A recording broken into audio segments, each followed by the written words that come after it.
The FISA courts couldn't be allowed to know the actual origins of the quickly debunked dossier information any more than the American public should be allowed to know and understand that Robert Mueller knew or understood little or nothing about the report that bore his name. If you have a scintilla of doubt about that, go check out his testimony in front of Congress. It's all over the internet. I actually felt a wee bit sorry for him because he had that deer in the headlights look, which showed he had no idea what was coming at him. He was pitiful, and he was proof that although he was there, it was the hand-picked anti-Trump individuals with a specific agenda to destroy the president that were actually driving that locomotive. Now, that failed in spectacular fashion, but part 3 was waiting in the wings.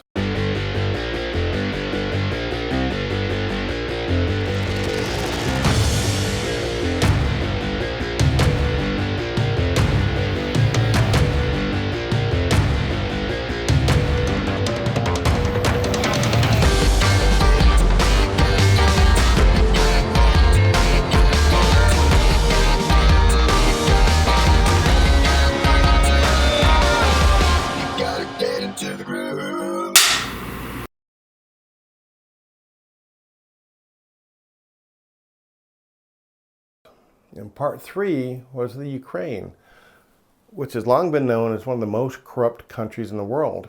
In order to do business there, you had to play by their rules. If you play by their rules and earn their protection, you could become quite wealthy. On top of this corruption, the Ukrainians didn't like the idea that Donald Trump could become president and actively worked against him and for Hillary Clinton, a stance they have been trying to reverse ever since and to apologize for. Now, this is a rather long and sordid story, and I can't fully lay it all out here due to time constraints. But with that in mind, let me lay out the next few sentences as succinctly as Level 1 Bob is able to do.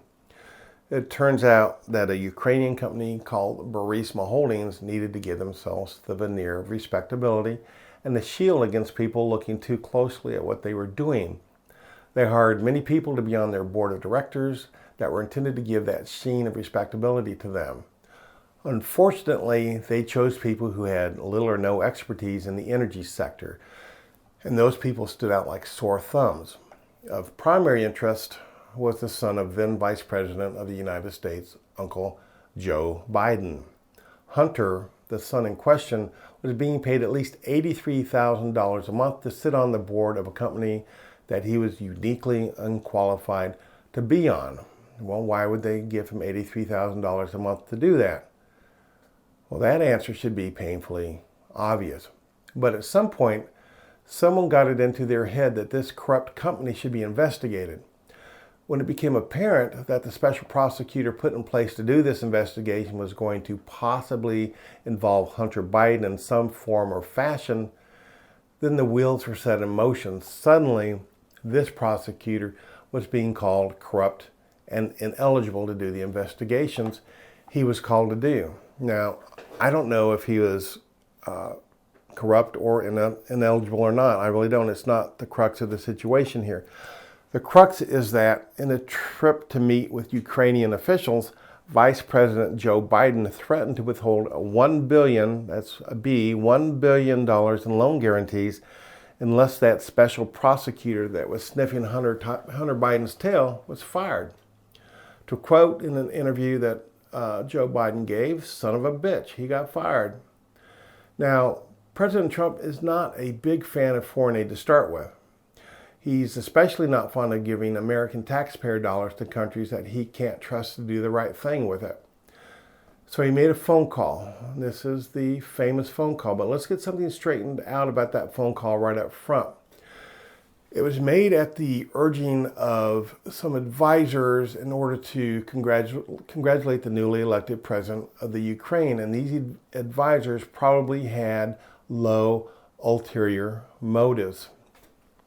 The second thing to understand is that these phone calls are closely monitored and recorded, and President Trump was fully aware that many people were listening in and that word-for-word transcripts were being made.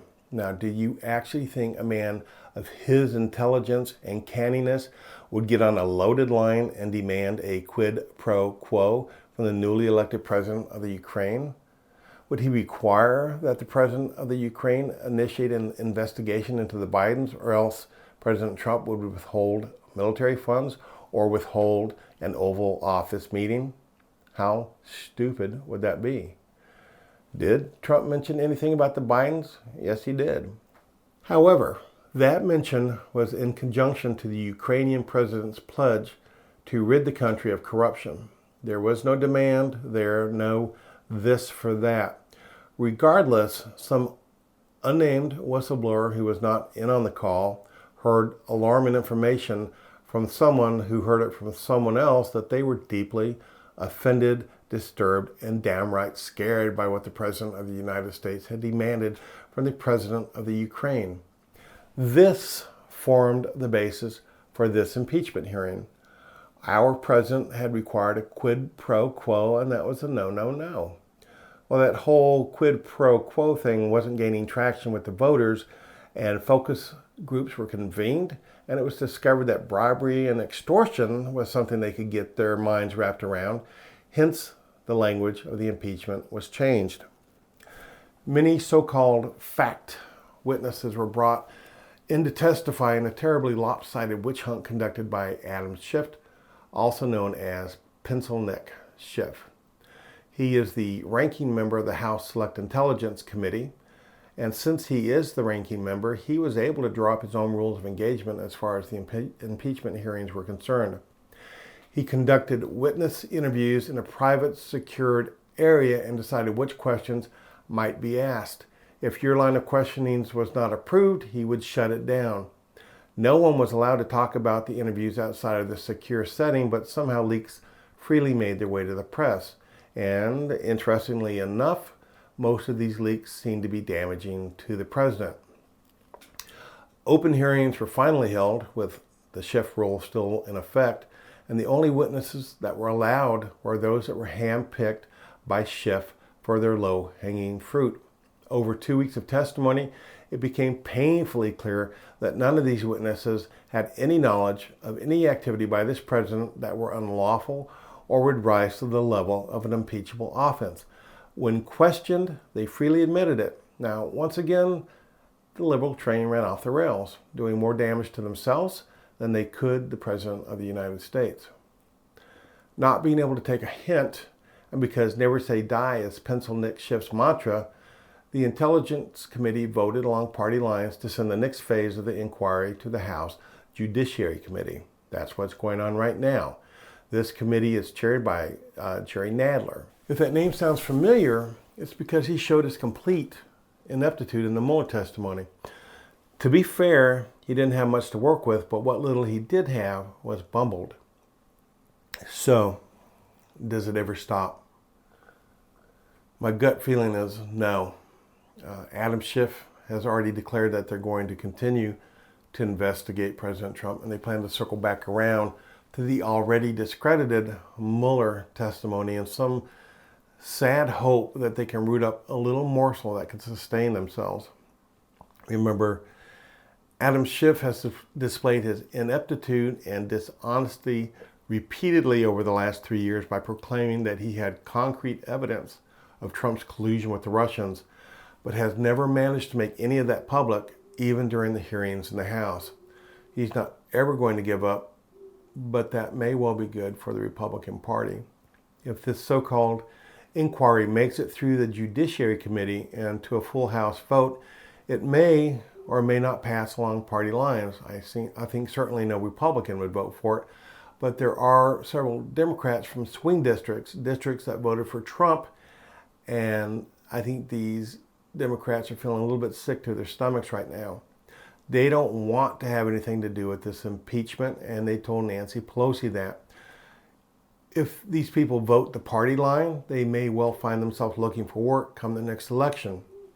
If they vote against the party line, they may still find themselves looking for work come the next election if the DNC supports some other candidate in the primaries, a candidate who falls more into line and supports the vision that must rule them all.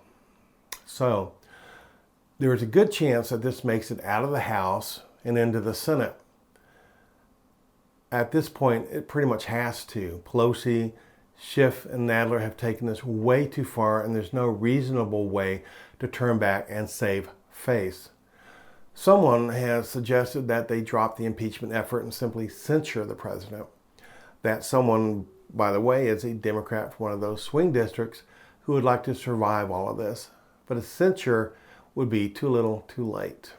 Simply dropping the impeachment hearing, the impeachment inquiry, would be tantamount to an admission on the part of the Democrats that they have wasted the last 3 years engaging in political warfare rather than helping to make this country a better place and their individual constituents' lives more productive and worthwhile. Their hatred of the man who came in that was too rich to be beholden to anyone and who set about doing what he promised America that he would do is too intense for them to worry about what they were elected for. This charade will sputter and fizzle out once it reaches the Senate. The Senate, however, must treat this with all the respect and gravity due such an important charge against the most powerful man in the world. It is a given from the outset that this will fail in the Senate, but they can't just gloss over it. To do so will give the charges some credibility. Instead, they will hold hearings using their own rules and calling witnesses that were not allowed in the House hearings. And this may well and should include pencil neck Schiff and the protected whistleblower. I predict this will be devastating for the Democrats, as it well should be. Should Trump be elected to 4 more years, and chances are that he will be, then this will certainly continue for 4 more years, and probably after he takes his place in private life, after he's done in the presidency. Now, my true hope, as I mentioned in the Walking Away videos, is that we have another conservative president elected after Trump leaves office. Now, Vice President Michael Pence is a wonderful Christian man and a great vice president, but I'm not sure that this will translate over to a run for the presidency. My dream is that Mr. Pence will recognize this and, for the future of the country, convince President Trump to run with Nikki Haley as his running mate. She's a fireball. She's a true conservative, and she speaks her mind. She kicks ass as appropriate, and she would make a great first woman president for the 8 years following Trump. Nobody would be able to run over her. With an additional 12 years of strong conservative leadership, I think much of the damage done to this country over the last 11 years or so can be righted. To lose this next election would be devastating. Now, as I said before, I'm not sure if this will end up as a single long video or if it'll come out in 2 parts. But either way, thank you so much for sticking with me through this elementary primer on impeachment. Educate yourselves. If you like this, please hit the like button and hit the bell for instant notification of future releases. Most of all, please share this to like-minded individuals. Get a conversation started in the comments. And if you disagree with anything I've said, feel free to disagree. Thanks.